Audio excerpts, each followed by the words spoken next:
Alors bonjour Jean-Paul, réaction on va dire un peu plus à chaud après ce match donc où le VHS vient d'obtenir le nul un partout à Jura-de-Loire. Sentiment, je suppose, un résultat je suppose très mitigé pour toi, non, au vu de la physionomie de la rencontre? Oui, un sentiment très mitigé puisqu'on mène, on ouvre le score au bout de 4 minutes. C'est vrai qu'après on a déjoué, on a pu... Je veux dire, on perdait trop de ballons, on a cru que ça allait être facile, et on est tombé dans la facilité, dans les enchaînements, on faisait plus les efforts défensifs. Puis à l'arrivée, il y a un homme en jaune au milieu du terrain qui a décidé de faire son petit numéro.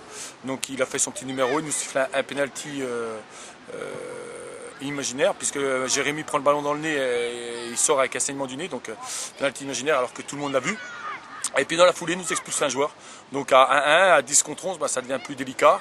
Et puis il se manifeste encore en seconde période. Et puis en seconde période, il se manifeste encore en nous expulsant un deuxième joueur. Donc à 9 contre 11, c'était encore plus délicat.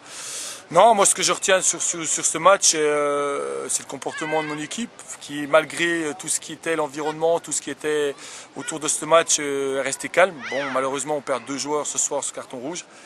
C'est la loi. Et puis on peut remarquer qu'en deuxième mi-temps, ils n'ont eu qu'une action, la 92e, et ils l'ont raté. Donc sincèrement, mitigé oui, mais toujours invaincu, et c'est ça le plus important à mes yeux, parce que les garçons ont fait le dos rond à 9 contre 11 pendant un quart d'heure, c'était pas évident.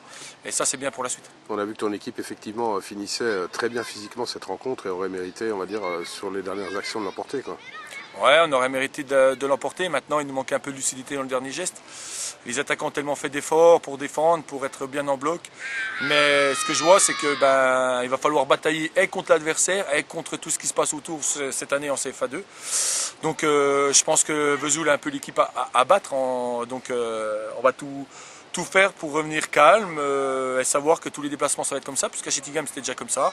Encore pire aujourd'hui. Maintenant, à nous de rester calme, garder notre sang-froid et de savoir où on veut aller et d'accéder en fin de saison. Et place donc samedi, on le rappelle, Coupe de France, 4e tour, un match qui se déroulera à Vesoul contre Rouge-Goutte. Ouais, un match qui va se dérouler chez nous contre Rouge-Goutte. Maintenant, faire attention parce qu'il y a 2 divisions d'écart. On a déjà vu que des clubs de 2 divisions d'écart pouvaient l'emporter. On est bien placé pour le dire parce que nous on l'a emporté l'année dernière à Laval. On a vu en Coupe de la Ligue que Bastia avait été gagné à Sochaux. Donc bien attention, bien retravailler cette semaine. Ne pas se laisser emporter par ce match aujourd'hui en disant que ça peut être facile. Mais non, je pense qu'il va falloir travailler encore. Et voilà, mais la Coupe de France, elle appartient aux joueurs, donc à eux samedi. Eh ben, écoute Jean-Paul, merci beaucoup, bonne semaine, bonne préparation pour ce match de Coupe de France et puis à très bientôt. Merci et bonsoir à tous.